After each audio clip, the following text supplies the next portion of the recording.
গল্পের বাক্স বাই রোমানা নুপুর চ্যানেলে আমি রোমানা নুপুর আপনাদের পড়ে শোনাচ্ছি নিমাই ভট্টাচার্যের লেখে একটি উপন্যাস পিয়াসা।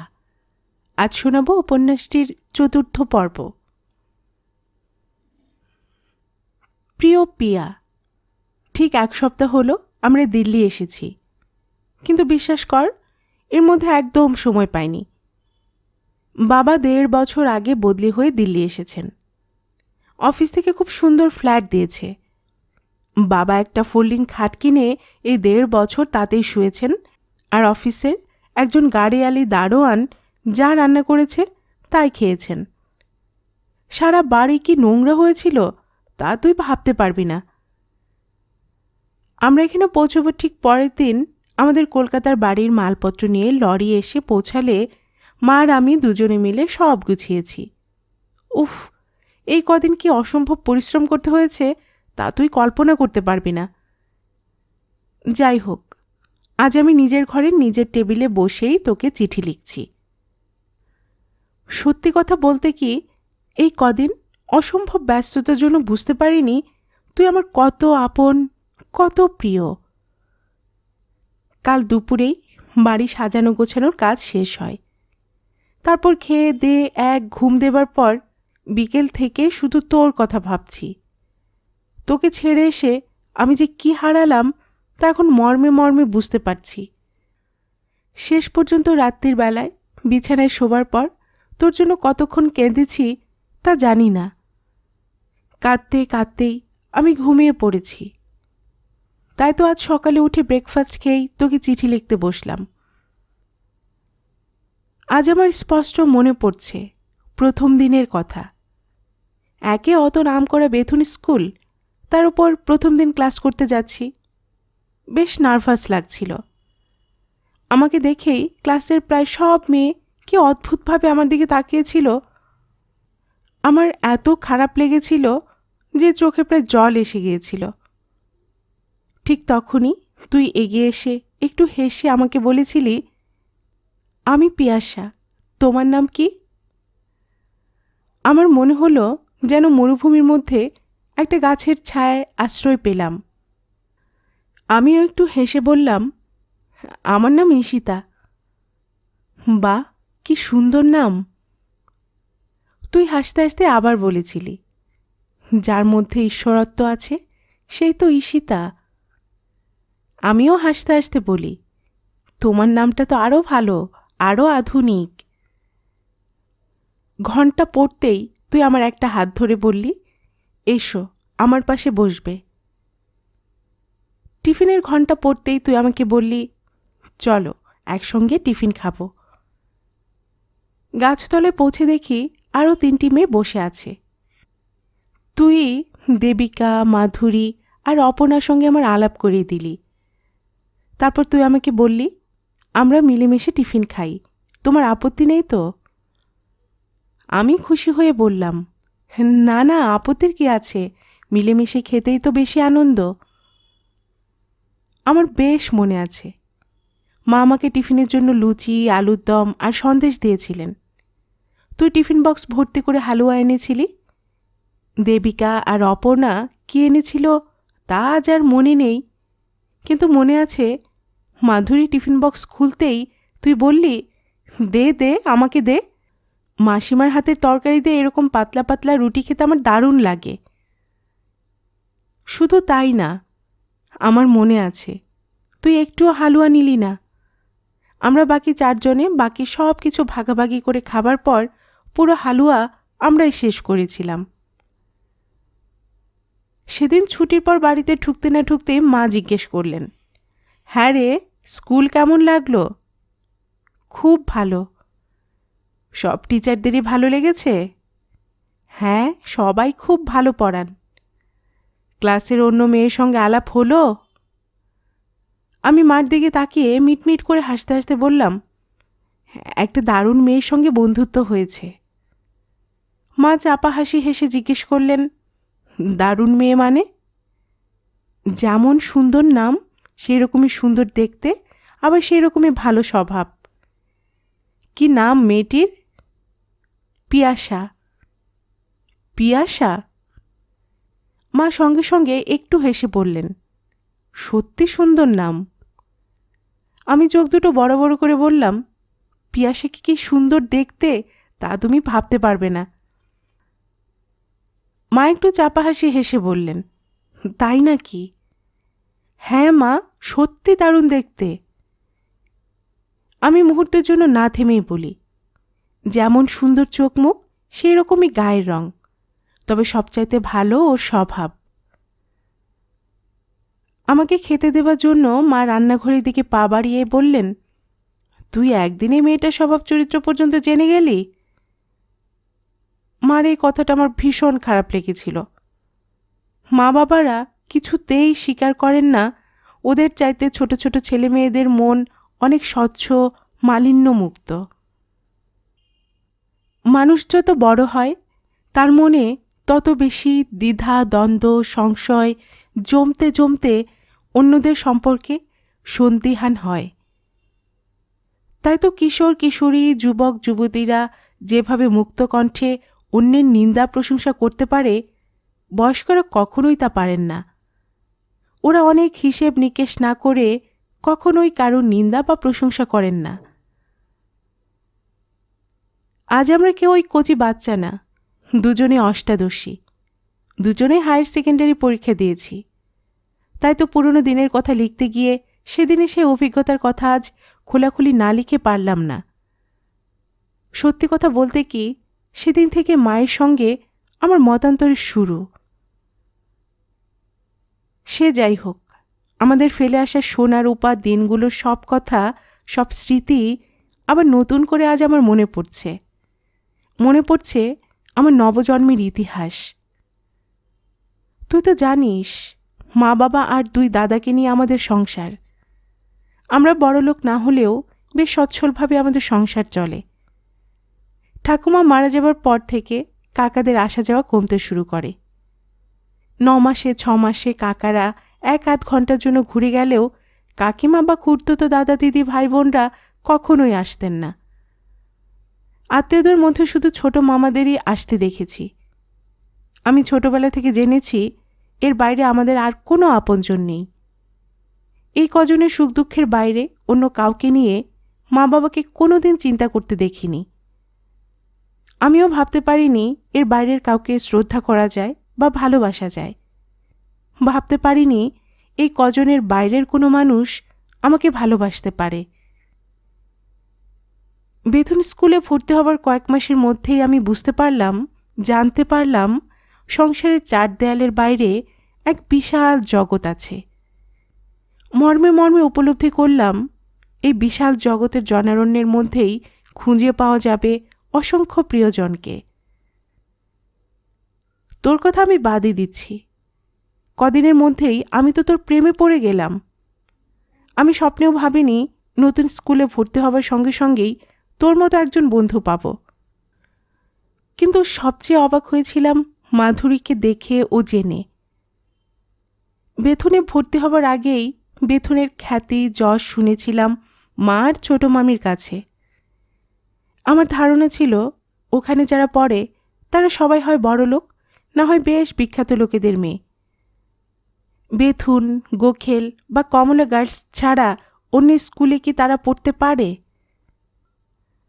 মাধুরীর সঙ্গে কিছুদিন মেলামেশার পরই মনে মনে একটু খটকা লেগেছিল ঠিকই, কিন্তু কল্পনাও করতে পারিনি ওর বাবা হাতিবাগান বাজারের সামান্য দোকানদার।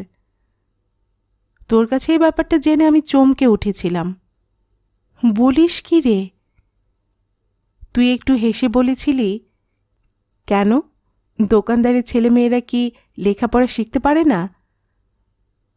আমি একটু আমতামতা করে বলেছিলাম, তা পারবে না কেন, কিন্তু সাধারণত ওই ধরনের ফ্যামিলির ছেলেরা একটু আধটু লেখাপড়া শিখলেও মেয়েরাও যে স্কুল কলেজে যায় তা কোনো দিন শুনিনি। তুই আবার হেসে বলেছিলি, মাধুরীর বড়দি মাধবীদি এই বেথুন কলেজ থেকেই বিএ পাশ করার পরই ওর বিয়ে হয়েছে। তাই নাকি? মাধুরীর মেজদি মালতীদি স্কটিশে বিয়ে পড়ছেন। মাধুরীর কোনো দাদা বা ভাই নেই? মাধুরী সবচেয়ে ছোট, ওর দাদা টাউন স্কুলে ক্লাস 9-এ পড়ে। তোর কাছে ওদের 4 ভাই বোনের কথা শোনার পর আমি একটু অবাক হয়ে বলেছিলাম, তুই ওদের বাড়ির এত খবর জানিস? না জানার কি আছে? তুই একটু থেমে বলেছিলি, মাধুরী যেমন আমাদের বাড়ির সব কিছু জানে, আমিও তেমনি ওদের সব কথা জানি। মাধুরী নিজেই তোকে সব বলেছে? হ্যাঁ, তাছাড়া মাধুরী যেমন মাঝে মাঝে আমাদের বাড়িতে সারাদিন কাটায়, তেমনি আমিও তো ওদের ওখানে যাই। তোর বাবা মা ঠাম্মা বা দাই আপত্তি করেন না? তুই হাসতে হাসতে বলেছিলি, আপত্তি করবেন কেন, আমি তো মা বা দাইয়ের সঙ্গে ওদের বাড়ি যাই। শুনে আমি তাজ্জব হয়ে গেলেও মুখে কিছু বলতে পারিনি। তারপর তুই জিজ্ঞেস করলি, যাবি একদিন ওদের বাড়ি? গেলে খুব ভালো লাগবে। আমি বোধহয় যেতে পারবো না। কেন? মা কখনোই পারমিশন দেবেন না। আমি একটু থেমে বলেছিলাম, মা তো আমাকে যার তার বাড়িতে যেতেই দেবেন না। তুই তো যার তার বাড়িতে যাবি না, তুই তো তোর বন্ধুর বাড়িতে যাবি। মনে হয় তোর বাড়িতে যাবার পারমিশন পাবো, কিন্তু হাতিবাগান বাজারে দোকানদারের বাড়িতে গেলে মা আমাকে বাড়ি থেকে দূর করে দেবেন। না না, তাহলে তোকে যেতে হবে না। আমার কথাটা শুনে তুই খুবই অবাক হয়েছিলি, দুঃখও পেয়েছিলি, কিন্তু মুখে কিছু বলিসনি। শুধু তাই না, তুই এত বুদ্ধিমতী যে পরবর্তীকালে দীর্ঘদিন তুই আমাকে ওদের পরিবার সম্পর্কে কখনোই কিছু বলিসনি। আমার বেশ মনে আছে, হঠাৎ একদিন তুই আর মাধুরী দুজনেই স্কুল কামাই করলি। পরদিন তোকে জিজ্ঞেস করতে তুই বললি, আমার এক দূর সম্পর্কে দিদির ছেলের অন্নপ্রাশনে গিয়েছিলাম বলে কাল স্কুলে আসতে পারিনি। একটু থেমে তুই বলেছিলি, ওই দিদি আমাকে খুব ভালোবাসেন। মাধুরী বলেছিল, বাড়িতে কাজ ছিল বলে আসতে পারিনি। বেশ কয়েক বছর পরে যখন আমিও তোর সঙ্গে মাঝে মাঝে মাধুরীদের বাড়ি যেতে শুরু করলাম, তখনই একদিন পুরনো অ্যালবামগুলো ঘাঁটতে ঘাঁটতে মালতীদির ছেলের অন্নপ্রাশনে তোর আর মাসিমার বেশ কয়েকটা ছবি দেখে জানতে পারলাম সেদিন তুই আর মাধুরী দুজনেই কেন স্কুলে আসিসনি। তারপর একদিন কথায় কথায় মালতীদির ছেলের অন্নপ্রাশনের প্রসঙ্গ উঠতেই তুই বলেছিলি, যারা আমাকে স্নেহ করেন, ভালোবাসেন, আমার মা বাবা ঠাম্মা দাইও তাদের অত্যন্ত ভালোবাসেন, অত্যন্ত পছন্দ করেন। তুই একটু থেমে হাসতে হাসতে বলেছিলি, ওরা যদি পছন্দ না করতেন তাহলে কি আমি সেই ছোটবেলা থেকে প্রায় প্রত্যেক বছর পিসির সঙ্গে ওদের গ্রামের বাড়িতে যেতে পারতাম? কিছুক্ষণ চুপ করে থাকার পর আমি বোকার মতো প্রশ্ন করেছিলাম, গ্রামের বাড়িতে থাকতে তোর ভয় করে না? ভয় করবে কেন? গ্রামে বন জঙ্গল, কাঁচা রাস্তা, ইলেকট্রিসিটি নেই, তাছাড়া পথে ঘাটে সাপ ব্যাঙ। আমাকে কথাটা শেষ করতে না দিয়েই তুই গম্ভীর হয়ে বলেছিলি, হ্যাঁ তুই ঠিকই বলেছিস, তবে জেনে রাখ, গ্রামে যে আনন্দ পাওয়া যায়, গ্রামের মানুষের যে ভালোবাসা পাওয়া যায়, তার কানাকড়িও শহরে পাওয়া যায় না। প্রথম দিকে তোর কথাবার্তা শুনে আমি সত্যি অবাক হতাম। ভাবতাম, গ্রামে তো শুধু লেখাপড়া না জানা গরিব দুঃখী চাষিরা থাকে। সেখানে মাটির বাড়িতে খড়ের চাল, কল ঘোরালেই জল পড়ে না, ইলেকট্রিসিটি নেই, অমাবস্যার অন্ধকারেও ভরসা শুধু লম্ফ বা লণ্ঠনের আলো। তাছাড়া আমাদের বাড়ির ঝিয়ের কাছে শুনেছিলাম, গ্রামে কারোর বাড়িতেই বাথরুম পায়খানা নেই। মেয়েরা অন্ধকার থাকতেই ঘুম থেকে উঠে মাঠে ঘাটে বনে জঙ্গলে কাজ সেরে আসে, চান করে নদীনালা পুকুরে। আমাদের গ্রামগুলো যে ওই রকমই হয়, তা তো পথের পাঁচালী বা আরও অনেক সিনেমাতেও দেখেছি। কলকাতার কোনো মেয়ে যে ওই ধরনের অজপাড়াগায়ে গিয়ে আনন্দে দিন কাটাতে পারে তা আমি স্বপ্নেও ভাবতে পারতাম না। অবাক হয়েছি তোর বাড়ির লোকজনের কথা ভেবেও। ওরা যে কি করে সামান্য একজন রাঁধুনির সঙ্গে তোকে তাদের গ্রামের বাড়িতে যেতে দিলেন তাও আমার মাথায় আসেনি। তোদের মতো কয়েকজনের সঙ্গে ঘনিষ্ঠতা হবার আগে পর্যন্ত আমি জানতাম শহরের শিক্ষিত মধ্যবিত্ত পরিবারের ছেলেমেয়ে হয়ে অশিক্ষিত বা গ্রামগঞ্জের মানুষদের সঙ্গে ঘনিষ্ঠতা তো দূরে থাক, মেলামেশা করা উচিত না, সম্মানজনক না। ওদের সঙ্গে মেলামেশা করলে আমাদের অধঃপতন অনিবার্য। তারপর আস্তে আস্তে বড় হলাম। বন্ধু বান্ধব আর আশেপাশের মানুষদের দেখতে দেখতে অনেক কিছু জানলাম, বুঝলাম। অভিজ্ঞতা বাড়ল তিলে তিলে। আমার দৃষ্টিভঙ্গি, চিন্তাধারার পরিবর্তন হলো। আজ আমি মর্মে মর্মে বিশ্বাস করি, শুধু 2-4টে পরীক্ষায় পাশ করলেই শিক্ষিত হওয়া যায় না। স্কুল, কলেজ, ইউনিভার্সিটিতে পড়লেই ভদ্র, সভ্য, উদার মহৎ হবে তার কোনো মানে নেই। জমি জমা, ঘরবাড়ি, সোনাদানা বা ব্যাংকে গচ্ছিত টাকা থাকলেই সংসার সুখের হয় না। মাধুরীদের বাড়িতে যেতে যেতে আমি আবিষ্কার করি, যে সংসারে অভাব থাকলেই হাহাকার নেই, প্রত্যেকের প্রতি প্রত্যেকের শ্রদ্ধা, ভক্তি, ভালোবাসা আর মমত্ব আছে, সে সংসার সুখের হয়, আনন্দের হয়। তোদের বাড়িতে যাতায়াত করতে করতে আমি প্রথম উপলব্ধি করি, মাটিতে বীজ পুঁতলে সে অঙ্কুরিত হতে পারে, তিলে তিলে বাড়তে পারে, কিন্তু ভালো ফুল ফল পেতে হলে যেমন সারের প্রয়োজন, ঠিক সেরকমই প্রত্যেক শিশুরই প্রয়োজন দাদু দিদুদের স্নেহ, মমতা আর অভিভাবকত্ব। তোর মা বাবার প্রতি শ্রদ্ধা জানিয়েও বলবো, দাইদাই আর ঠাম্মাকে ওভাবে কাছে না পেলে বোধহয় তোর এমন সুন্দর ব্যালেন্সড ডেভেলপমেন্ট হতো না। সে যাই হোক, বছর 2-এর মধ্যেই তোর, আমার আর মাধুরীর মধ্যে দারুণ বন্ধুত্বের সম্পর্ক গড়ে উঠল। ক্লাস 8-এ পড়ার সময় আমাদের জীবনে কি কি ঘটনা ঘটেছিল তোর মনে আছে? সবচাইতে বড় কথা, ওই বছরেই 2-3 মাসের ব্যবধানে আমরা 3জনে বড় হলাম, তাই না? প্রত্যেক মেয়েকে যে প্রত্যেক মাসে এই দুর্ভোগ ভুগতে হয় তা জেনে আমরা অবাক হয়েছিলাম। তাছাড়া প্রথম কয়েক মাস আমরা কি বিচিত্র ভয়, ভীতি, আশঙ্কায় থাকতাম তা এখনো মনে হলে যেন শিউরে উঠি। একটা কথা তুই নিশ্চয়ই স্বীকার করবি, জীবনের প্রতি পদক্ষেপে মেয়েদের অগ্নি পরীক্ষায় উত্তীর্ণ হয়েই বেঁচে থাকতে হয়। বলতে পারিস শুধু মেয়েদেরই কেন এভাবে সংগ্রাম করতে হবে? যে সমাজ দিবারাত্রি মা কালী মা কালী করে, 12 মাসের 13 পার্বণে নানা দেবীর আরাধনা করে, সেই সমাজেই মেয়েরা কেন তো উপেক্ষিত হবে বলতে পারিস? শুধু বাহুবল আছে বলে কেন পুরুষরা আমাদের উপর আধিপত্য করবে তাও ভেবে পাই না।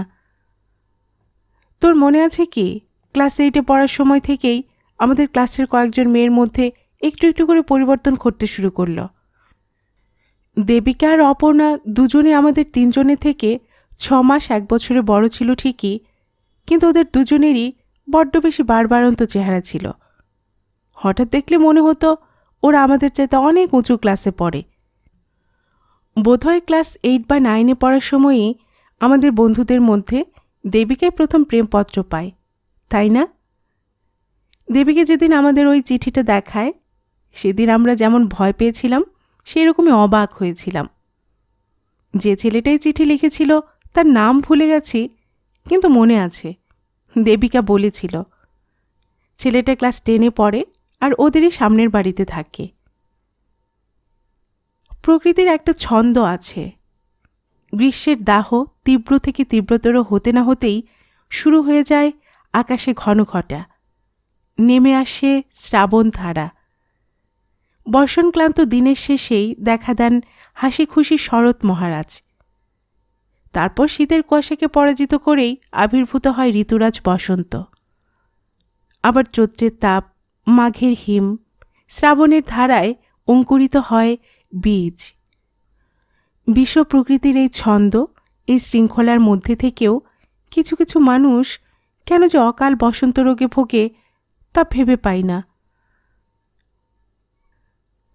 এই চিঠি লেখার জন্য আমরা ছেলেটি নিন্দা করেছিলাম বলেই দেবিকা আস্তে আস্তে আমাদের থেকে দূরে সরে যায়। যে ছেলে ওই বয়সে এত অসভ্য চিঠি লিখতে পারত, তাকে যে দেবিকার কি করে ভালো লাগলো তা ভগবানই জানেন। ওদিকে অপর্ণা সদ্য বিবাহিত দাদা বৌদির কাণ্ডকারখানা দেখতে দেখতেই বছর খানিকের মধ্যে কি অসম্ভব পাকা হয়ে উঠল।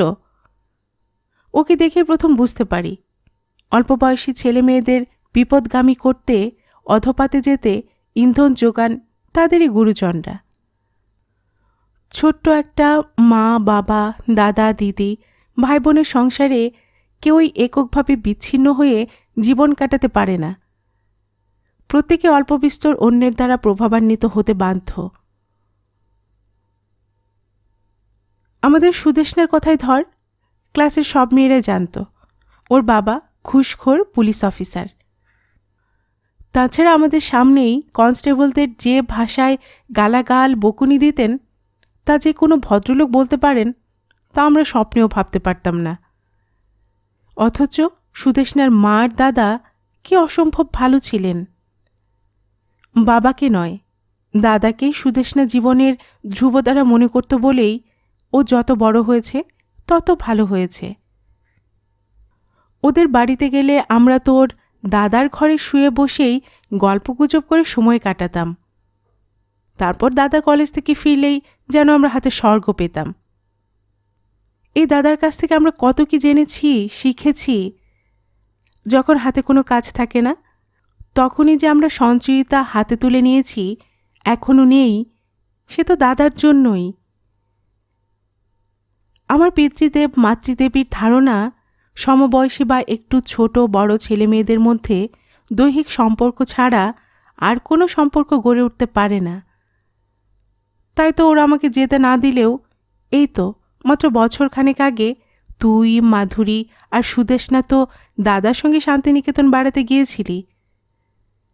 বছরখানেক আগে আমরা কেউই নেহাত শিশু ছিলাম না। আমাদের প্রত্যেকের দেহেই তখন বসন্তের সমাগম হতে শুরু করেছে। আর দাদা তো আমাদের চাইতেও বছর 5 বড়, অর্থাৎ 16 আনা যুবক। ওখান থেকে ফিরে আসার পর তোদের কাছে শুনেছি সন্ধ্যের অন্ধকারে প্রান্তিকের মাঠে বসে তোরা সবাই মিলে গল্প করেছিস, গান গেয়েছিস। আবার রাত একটু গভীর হলে পূর্বপল্লীর মাঠে বসে থাকতে থাকতে দাদাই তোদের দূরের আকাশের সপ্তর্ষিমণ্ডল চিনিয়েছেন। তোরা কেউই এক মুহূর্তের জন্য তার মধ্যে কোনো দৈন্য, কোনো দুর্বলতা, মালিন্য দেখিসনি। মানুষ নিশ্চয়ই ঈশ্বরের সর্বশ্রেষ্ঠ সৃষ্টি। মানব ইতিহাসের পাতায় পাতায় ছড়িয়ে আছে অসংখ্য মানুষের ত্যাগ, তিতিক্ষা, আদর্শ, মহানুভবতার কাহিনীর পাশাপাশি বহু জনের নীচতা, দৈন্য, কামনা, বাসনা, লালসার কলঙ্কময় কাহিনী। তাই তো বড্ড বেশি সতর্কতার সঙ্গে আমাদের এগোতে হয়। ক্ষণিক মোহ, চাঞ্চল্য বা দুর্বলতার জন্য মেয়েদের যে বিপদ বিপর্যয় হতে পারে তা তো ছেলেদের জীবনে কখনোই ঘটবে না। আমাদের বন্ধু দেবারতী তো সামান্য ভুলের জন্য কি শাস্তি, কি দুঃখই পেল। হ্যাঁ, ভালো কথা। একদিন তোদের বাড়িতে গিয়ে মাসিমাকে প্রশ্ন করেছিলাম, অমন বাপের ছেলে হয়েও সুদেষ্ণার দাদা এত ভালো হলেন কি করে। মাসিমা একটু হেসে বলেছিলেন, তুমি জানো না ঈশিতা, মাতালের ছেলেমেয়েরাই মাতালকে সবথেকে বেশি অপছন্দ, সবচাইতে বেশি ঘেন্না করে। উনি একটু থেমে বলেছিলেন, ময়রার ছেলেমেয়েরা তো মিষ্টি খেতে ভালোবাসে না। সত্যিই তাই। যারা অন্ধকারে থাকে তারাই তো আলোর সাধনা করে। তবে আমাদের স্বীকার করতেই হবে, আমাদের 2-1 বন্ধু ভুল করলেও আমাদের ক্লাসের অধিকাংশ মেয়েই বেশ ভালো ছিল। সবার মধ্যে যে একটা গভীর বন্ধুত্বের সম্পর্ক ছিল তা কখনোই নয়। কিন্তু আমরা কেউ ঝগড়াঝাঁটি, মারামারিও করিনি। অবশ্য তার জন্য আমাদের কৃতিত্বের চাইতে স্কুলের পরিবেশই বেশি দায়ী ছিল। একথা অনস্বীকার্য যে বিদ্যাসাগর ডেভিড হেয়ারের উদ্যোগে নারী শিক্ষা প্রসারের জন্য যে বেথুন স্কুলের প্রতিষ্ঠা হয়েছিল তা আজও একটা অদ্বিতীয় শিক্ষা প্রতিষ্ঠান। এখন প্রতি মুহূর্তে মনে পড়ে আমাদের টিচারদের কথা। প্রত্যেকেই কত যত্ন নিয়ে পড়াতেন।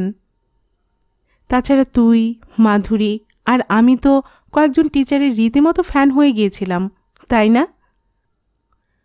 সবচাইতে বেশি করে মনে পড়ে কাকুলিদির কথা। উনি ক্লাসে ঢুকলেই মনে হতো যেন গেয়ে উঠি, ওগো বধূ সুন্দরী, তুমি মধু মঞ্জুরি, পুলকিত চম্পার লহ অভিনন্দন।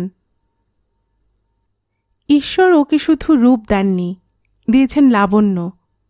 শুধু সুন্দরী করেননি, সর্বাঙ্গী দিয়েছেন শ্রী। উনি যখন ওর ওই স্বপ্নভরা হাসিমাখা সুন্দর দুটো চোখ দিয়ে আমাদের দিকে তাকাতেন, তখন তো আমরা পাগলা হয়ে যেতাম। মনে হতো ছুটে গিয়ে ওকে জড়িয়ে ধরি। তাছাড়া কি সুন্দর কথা বলতেন, কি সুন্দর পড়াতেন। ওর পিরিয়ড শেষ হলেই আমাদের সবার মন খারাপ হয়ে যেত। তাছাড়া কাকুলিদের হাঁটাচলারও আশ্চর্য ছন্দ ছিল। মনে আছে ওর হাঁটাচলা দেখার জন্য আমরা কিভাবে বসে থাকতাম। আজ আমাদের স্বীকার করতেই হবে, স্কুলের ঐতিহ্য আর পরিবেশ ছাড়াও বড় দিদিমণি, কাকুলিদি, শ্রীলাদি, মহুয়াদি বা চৈতি দিদিদের কয়েকজন টিচারের জন্য অন্তত আমরা অভাবনীয়ভাবে প্রভাবান্বিত ও উপকৃত হয়েছি। সব স্কুলে পাঠ্য বই পড়ানো হয়। আজকাল তো অনেক স্কুলে অনেক অনুষ্ঠান হয়, কিন্তু কটা স্কুলের শিক্ষক শিক্ষিকা ছেলেমেয়েদের মধ্যে জ্ঞানের পিপাসা বাড়াতে পারেন। ভদ্র, সভ্য, মার্জিত ও সর্বোপরি দায়িত্বশীল উপযুক্ত নাগরিক হবার ভিত্তি রচনা করতে পারেন কজন শিক্ষক শিক্ষিকা? কজন শিক্ষক শিক্ষিকা ছাত্রছাত্রীদের চরিত্র গঠনে বা আদর্শবান আদর্শবতী হতে সাহায্য করেন? শৈশবে, কৈশোরে ছেলেমেয়েরা অবশ্যই বাবা মা, দাদা দিদিদের দ্বারা প্রভাবিত হয়, কিন্তু একথা অনস্বীকার্য যে সমানভাবে তাদের উপর প্রভাব পড়ে শিক্ষক শিক্ষিকাদের। প্রতিদিনের মেলামেশায় শিক্ষক শিক্ষিকাদের চারিত্রিক ঔদার্য, মহত্ব বা দৈন্য তিলে তিলে ছেলেমেয়েদের সামনে প্রকাশ পায়। আবার এর বিপরীতটাও 16 আনা সত্য। বাড়িতে আমরা সবাই ভালো, সবাই ভদ্র, কিন্তু বাড়ির বাইরে বেরোলেই আমাদের আসল রূপটি প্রকাশ হয়ে পড়ে। তাই তো টিচাররা আমাদের যেসব খবর রাখেন, মা বাবারা তা জানতেই পারেন না। অন্যদের কথা তো ছেড়েই দিচ্ছি, আমি আমার কথা ভাবলে অবাক হয়ে যাই। যখন প্রথম বেথুনে ভর্তি হই, তখন আমি অসভ্য না থাকলেও রীতিমতো স্বার্থপর আর অসামাজিক ছিলাম। তাছাড়া মোটামুটি বেশ ভালো গান গাইতে শিখেছিলাম বলে মনে মনে বেশ অহংকারীও ছিলাম। কবে কী কারণে যেন তোদের মতো কয়েকজন বন্ধুকে গান শোনাবার 2-1 মাস পরেই ক্লাসে ক্লাসে সার্কুলার এলো, বার্ষিক পুরস্কার বিতরণী অনুষ্ঠানের দিন যারা নাচ, গান ও নৃত্যনাট্যে অংশ নিতে চাও তারা যেন আগামী শনিবারের মধ্যে মিউজিক টিচারের কাছে নাম দেয়। তার পরদিন কাকুলিদি ক্লাসে এসে জিজ্ঞেস করলেন, প্রাইজ ডিস্ট্রিবিউশনের দিনের অনুষ্ঠানে নাচ, গান বা ডান্স ড্রামায় অংশ নেবার জন্য তোমাদের কে কে নাম দিয়েছ? তুই হঠাৎ উঠে দাঁড়িয়ে বললি, আমাদের ক্লাসের রুদ্রাণী যে ভালো নাচে তা তো সারা স্কুলে জানে, তবে ঈশিতা যে এত ভালো গান জানে তা আমরা আগে জানতাম না। মাধুরী আর দেবিকাও সঙ্গে সঙ্গে বলল, হ্যাঁ দিদি, ঈশিতার গান শুনে আমরা অবাক হয়ে গেছি। আমার স্থির বিশ্বাস ছিল আমাদের স্কুলের অনেক মেয়েই খুব ভালো গাইয়ে, আর তারাই শুধু অনুষ্ঠানে চান্স পাবে। আমাকে নিশ্চয়ই কেউ চান্স দেবে না। তাই তো তোদের কথা শুনে প্রথমে সন্দেহ হয়েছিল। বোধহয় আমাকে অপমানিত অপদস্থ করার জন্যই তোরা চক্রান্ত করে কাকুলিদের কাছে আমার গানের প্রশংসা করলি। মনে মনে তোদের উপর ভীষণ রাগ হয়েছিল। যাই হোক, কাকুলিদির সঙ্গে সঙ্গে আমার দিকে তাকিয়ে একটু হেসে বললেন, ঈশিতা, আমার কাছে এসো। অনেক দ্বিধা, সংকোচ আর বিরক্তি সত্ত্বেও আমি ওর কাছে যেতেই উনি জিজ্ঞেস করলেন, বন্ধুদের কি গান শুনিয়েছ? আমি জবাব দেবার আগেই তোরা 2-3 জনে প্রায় চিৎকার করে উঠলি, ও আমাদের অনেক গান শুনিয়েছে। কাকুলিদি সে চিরপরিচিত প্রাণ ভোলানো হাসি হেসে আমাকে বললেন, বন্ধুদের গান শোনালে আর আমাকে শোনাবে না? আমি লজ্জায় মুখ নিচু করে চুপ করে থাকি। উনি আলতো করে আমার পিঠে হাত রেখে বললেন, লজ্জা কি? আমি কি তোমার পর? নাকি তোমাকে আমি স্নেহ করি না, ভালোবাসি না? আমি মুহূর্তের জন্য ওর দিকে তাকিয়ে বলি, না না, তা না। তবে মুহূর্তের জন্য থেমে বললেন, যদি আমার জানা গান হয় তাহলে আমিও তোমার সঙ্গে গলা মেলাবো। এবার আমি একগাল হাসি হেসে শুরু করি, এই কথাটি মনে রেখো, তোমাদের এই হাসি খেলায় আমি যে গান গেয়েছিলাম জীর্ণ পাতা ছড়ার বেলায়। ব্যাস, সঙ্গে সঙ্গে কাকলিদেও আমার সঙ্গে গলা মিলিয়ে গেয়ে উঠলেন, শুকনো ঘাসে শূন্য বনে আপন মনে অনাদরে অবহেলায় আমি যে গান গেয়েছিলাম জীর্ণ পাতা ছড়ার বেলায়। সেদিন কাকলিদি আর তোদের সবার আনন্দ দেখে, প্রশংসা শুনে আমি মুগ্ধ বিমুগ্ধ হয়েছিলাম। তোদের জন্যই পরের দিনই সারা স্কুলে ছড়িয়ে পড়ল আমি নাকি দারুণ গাইয়ে। তোদের সবার সে ঔদার্যের স্মৃতি আমি কি কোনোদিন ভুলতে পারবো? ভুলতে পারবো কি? প্রধানত তোর জন্যই স্কুলের সব টিচার আর ছাত্রদের কাছে নতুন মর্যাদা পেয়েছি। স্কুলে সেসব দিনগুলোর খুঁটিনাটি লিখতে গেলে মহাভারত হয়ে যাবে। তবে এই কথা আমাদের সবাইকে স্বীকার করতে হবে, হায়ার সেকেন্ডারি পরীক্ষা দেবার আগেই আমাদের জীবনে অনেকগুলো গুরুত্বপূর্ণ ঘটনা ঘটে গেল। আমাদের দেহ মনে এলো রীতিমতো বিপ্লব। হঠাৎ কে যেন আমাদের সবার চোখে নতুন এক স্বপ্নের কাজল পরিয়ে দিলেন। কিশোরী থেকে যৌবনের সিংহদ্বারের মুখোমুখি হয়ে শুধু আমরা রোমাঞ্চিত হইনি, অন্যদের মনেও শিহরণ জাগিয়েছি। তুই যেদিন প্রথম শাড়ি পরে আমাদের বাড়ি এসেছিলি, সেদিনের কথা নিশ্চয়ই তুই ভুলে যাসনি। বোধহয় কোনো দিনই ভুলতে পারবি না। সেদিন তুই বেল বাজাতে না বাজাতেই ছোটদা দরজা খুলেছিল। আমি দোতলার ব্যালকনিতে এসেই দেখি ছোটদা মুগ্ধ অপলক দৃষ্টিতে তোর দিকে তাকিয়ে আছে।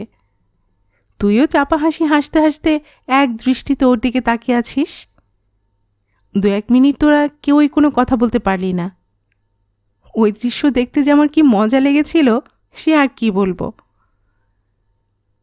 ওই কয়েক মিনিট তোরা দুজনে বোধহয় ভুলে গিয়েছিলি এই পৃথিবীতে আর কোনো মানুষ বাস করে। তোরা স্বপ্নেও ভাবতে পারিসনি তোদের এই চোখের আলোয় দেখেছিলেম চোখের বাহিরের অবিস্মরণীয় ওই মুহূর্তের কেউ সাক্ষী থাকতে পারে। কী রে, মনে পড়ছে? মনে পড়ছে। ছোটদা চাপা হাসি হেসে ডান হাত তোর দিকে বাড়িয়ে দিয়ে বলল, এসো। আমি অবাক হয়ে দেখলাম তুইও নির্বিবাদে ছোটদার হাত ধরে ওই 3 ধাপ সিঁড়ি ভেঙে বারান্দায় উঠে এলি। আসল কথা কি জানিস, এই সংসারে প্রত্যেক নারী পুরুষের জীবনেই এমন একটা সময় আসে যখন সে মনের মানুষের কাছে নিজেকে বিলিয়ে দিয়ে ধন্য হয়, পূর্ণ হয়। জীবনের এই লোভনীয় গুরুত্বপূর্ণ পর্বের শুরু হয় ভালো লাগা দিয়ে। শিউলি ফুটতে না ফুটতে ঝরে পড়ে। ভোরের শিশির সূর্যের প্রথম আলো দেখেই কোথায় যেন লুকিয়ে পড়ে, কিন্তু তবু এদের মাধুর্য আমাদের মনে দোলা দেয়। আমি জানি কৈশোর যৌবনের সন্ধিক্ষণের এ ভালো লাগার মুহূর্ত দীর্ঘস্থায়ী হয় না, হতে পারে না, কিন্তু তবু স্বীকার করতেই হবে ওই সামান্য ভালো লাগার মধ্য দিয়েই আমাদের জীবন সঙ্গীতের আলাপ শুরু হয়।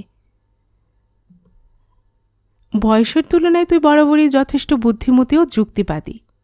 অহেতুক উত্তেজনায় বা ভাবাবেগে তুই কোনোদিনই কিছু করিসনি, কিন্তু তবু তুইও তো মানুষ। জীবনের ধর্মকে উপেক্ষা করার ক্ষমতা তোরও হলো না। সেদিন যে শুধু ছোটদার আমি বাড়িতে আছি তা জেনে শুনেই তুই সেদিন এসেছিলি। পিয়া, তুই স্বীকার করবি কিনা জানি না, কিন্তু আমার স্থির বিশ্বাস শুধু ছোটদাকে মুগ্ধ করার জন্যই তুই সেদিন ওইভাবে সেজেগুজে এসেছিলি।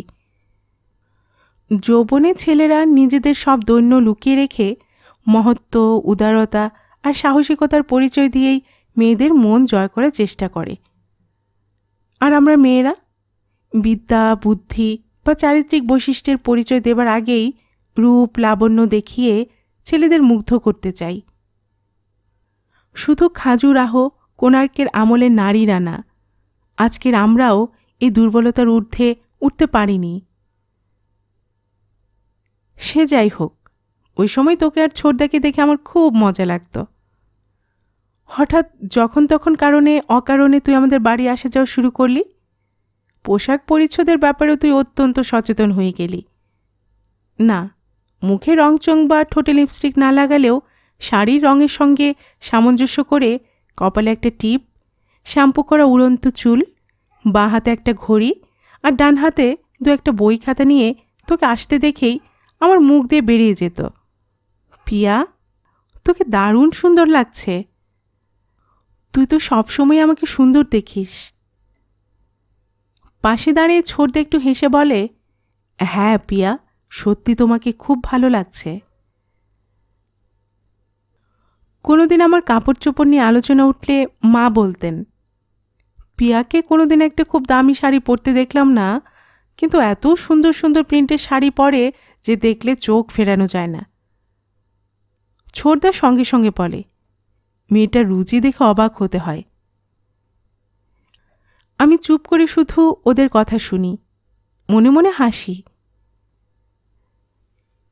তুই 2-4 দিন আমাদের বাড়িতে না এলেই ছোটদা হঠাৎ আমাদের স্কুলের প্রসঙ্গে দু একটা কথা জিজ্ঞেস করি আমাকে বলবে, হ্যাঁ রে, পিয়াসার কি খবর? তোর সঙ্গে ঝগড়া হয়েছে নাকি? আজকাল আর ও তোর কাছে আসেই না। আমি হাসি চেপে বলি, পিয়া তো গত শনিবারই এসেছিল। না না, এই শনিবার আসেনি, হয়তো। হ্যাঁ হ্যাঁ, এই শনিবারই এসেছিল। আমি একটু থেমে বলি, পিয়াই স্কুল ম্যাগাজিনের জন্য যে লেখাটা লিখেছে সেই লেখাটা শনিবার তোকে দেখিয়েছিল, তা তোর মনে পড়ছে? ছোটদা দাঁত দিয়ে জিভ কামড়ে একটু ভেবে বলল, সেটা গত শনিবারের আগের শনিবারের কথা না? আমি একটু চাপা হাসি হেসে বলি, ওকে কি কাল আসতে বলবো?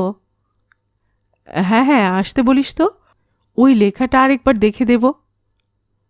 ছোটদা মুহূর্তের জন্য থেমে বলে, কাল তো বিশ্বকর্মা পূজার ছুটি, কাল তো তোর সঙ্গে ওর দেখাই হবে না। তোর চিন্তা নেই, আমি টেলিফোন করে ওকে আসতে বলবো। আমাকে টেলিফোনে কথা বলতে দেখলেই ছোটদা ছুটে এসে জিজ্ঞেস করবে, তুই কি পিয়াসার সঙ্গে কথা বলছিস? আমাকে উত্তর দেবার সুযোগ না দিয়েও বলবে, দেখি দেখি, আমাকে একটু দে তো, আমার একটা বই বোধহয় ওর কাছে আছে, বইটা কালই আমার চাই। আরও মজার কথা শুনবি? ছোটদা রোজ রাত্রিরে ডায়েরি লিখে। আগে ডায়েরিটা ওর পড়ার টেবিলের উপরে পড়ে থাকত। সারা দিন কীভাবে কাটিয়েছে তাই 5-10 লাইনে লিখে রাখত। ইদানিং আবিষ্কার করেছি, ছোটদার ডায়েরিটা কখনই টেবিলের ওপর রাখে না, লুকিয়ে রাখে। যা লুকিয়ে রাখা হয়, যা বারণ করা হয়, তার প্রতি মানুষের সহজাত আকর্ষণ থাকবেই। সুতরাং আমিও লেগে পড়লাম ওর ডায়েরি খুঁজে বের করতে। দুদিন অনেক কিছু ঘাঁটাঘাঁটি খোঁজাখুঁজির পর ডায়েরি পেলাম ওর বিছানার তোশকের নিচে। পিয়া, তুই জেনে নিশ্চয়ই সুখী হবি, ওই ডায়েরির পাতায় পাতায় তোর কথা লেখা আছে। পুরো 1 সপ্তাহ পরে পিয়াজ আমাদের বাড়ি এসেছিল। গাঢ় নীল রঙের শাড়ি পরে ওকে আশ্চর্য সুন্দর লাগছিল। আসল কথা হচ্ছে, ওকে যখন যে পোশাকেই দেখি না কেন, ওর মুখের দিকে তাকিয়ে ওর দুটো চোখের পর চোখ রেখেই আমার মন প্রাণ ভরে যায়। আজ অসম্ভব টায়ার্ড হয়ে বাড়ি ফিরলাম, কিন্তু বাড়িতে এসেই অপ্রত্যাশিতভাবে পিয়াকে দেখেই এক মুহূর্তে আমার সব ক্লান্তি চলে গেল। আজকাল পিয়াকে না দেখলেই মনে হয় এমন দুঃখের দিন আমার জীবনে আর কখনো আসেনি। আগে বিছানায় শোবার সঙ্গে সঙ্গে ঘুমিয়ে পড়তাম, আর এখন শোবার পর ঘন্টার পর ঘন্টা পিয়ার কথা ভাবি। ওকে নিয়ে কত কি স্বপ্ন দেখি। আমাদের পাড়ার অন্তত 2টি মেয়ের সঙ্গে আমার রীতিমতো বন্ধুত্ব আছে, কিন্তু ওদের নিয়ে মনে মনে কোনো অলীক স্বপ্ন দেখিনি। পিয়া, শুধু পিয়াই আমাকে পাগল করে দিয়েছে। জানি না তুইও ছোটদাকে নিয়ে এই ধরনের ডায়েরি লিখতিস কিনা। তবে ছোটদার ওই ডায়েরির মধ্যেই তোর ছোট্ট দুটো চিঠি ছিল। আমি ওই চিঠি দুটো পড়েছি। না, ইনিয়ে বিনিয়ে কোনো ন্যাকামি করিসনি, কিন্তু চিঠি দুটো পড়লেই দিনের আলোর মতো স্পষ্ট হয় ছোটদার প্রতি তোর ভালোবাসা। ছোটদা আইআইটিতে ভর্তি হয়ে হঠাৎ কানপুর চলে না গেলে বোধহয় তোদের ব্যাপারটা আরও একটু এগিয়ে যেত। তাছাড়া ঠিক ওই সময় তোর দাই মারা যাওয়াতে তুই এমন মুষড়ে পড়লি যে তখন তোর কাছে সারা পৃথিবীটাই অন্ধকারে ডুবে গেল।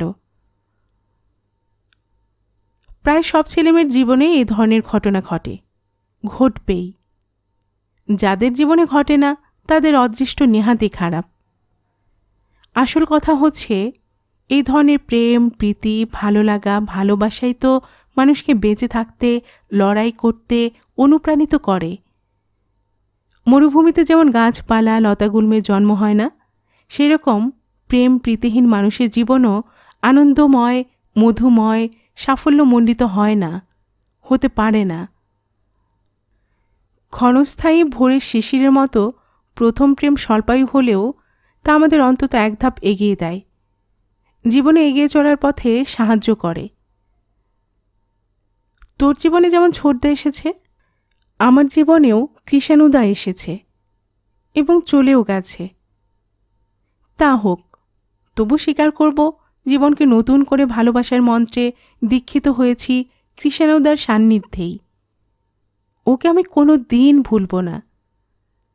আমাদের সবার জীবনেই প্রথম ও প্রধান পুরুষ হচ্ছেন বাবা, কিন্তু যে ভালোবাসাকে অবলম্বন করে আমাদের সংসার সমুদ্র পাড়ি দিতে হবে, তার প্রথম স্বাদ তো পেয়েছি ব্যর্থ প্রথম প্রেমের জন্যই। তাই তো যদি কোনো দিন আমাকে বা তোকে আত্মজীবনী লিখতে হয়, তাহলে সেখানে আমাদের এই ছেলে খেলার ইতিহাস নিশ্চয়ই লিখতে হবে, তাই না? চিঠিটা অনেক বড় হয়ে গেল, কিন্তু তবু অনেক কথা লেখা হলো না। তুই তো দুবার দিল্লি এসেছিস, কিন্তু আমি তো এই প্রথম এলাম। নিঃসন্দেহে কলকাতার তুলনায় সহস্রগুণ সুন্দর। ঘর বাড়ি রাস্তাঘাট তো দূরের কথা, এখানকার দোকান বাজারগুলোও কত পরিচ্ছন্ন, কত সাজানো গোছানো। কলকাতার পথে ঘাটের মানুষগুলোকে দেখলে যেমন মনে হয় সবাই অসুস্থ, সবাই দুশ্চিন্তাগ্রস্ত, সবাই যেন হতাশায় ভুগছে। এখানকার মানুষগুলো ঠিক তার বিপরীত। এখানকার প্রত্যেকেই যেন সৈন্যবাহিনীতে যোগ দিয়েছে, সবাই যেন লড়াই করে এগিয়ে যেতে দৃঢ় প্রতিজ্ঞ। দেখে মনে হয় এরা মৃত্যুবরণ করতে প্রস্তুত, কিন্তু হেরে যেতে রাজি না। আমাদের বাড়ির প্রায় উল্টো দিকেই একটা বিশাল 3 তলা বাড়ি হচ্ছে। ওখানে যেসব মিস্ত্রি আর কুলিরা কাজ করছে, তাদের দেখে আমি অবাক হয়ে যাই। কি অসম্ভব হাসি খুশি ওরা, কি অভাবনীয় আনন্দে মিলে মিশে কাজ করে। আর আমাদের কলকাতার বাবুরা সারা দিন ফাঁকি দিয়েই টায়ার্ড। আর হ্যাঁ, এখানে কাউকে আড্ডা দিতেও দেখি না। মোট কথা অনেক কিছুই ভালো লাগছে, কিন্তু এখানে কি কাকলি দিকে পাবো, তোর মতো বন্ধু পাবো? বোধ হয় না। তোর ঈশিতা।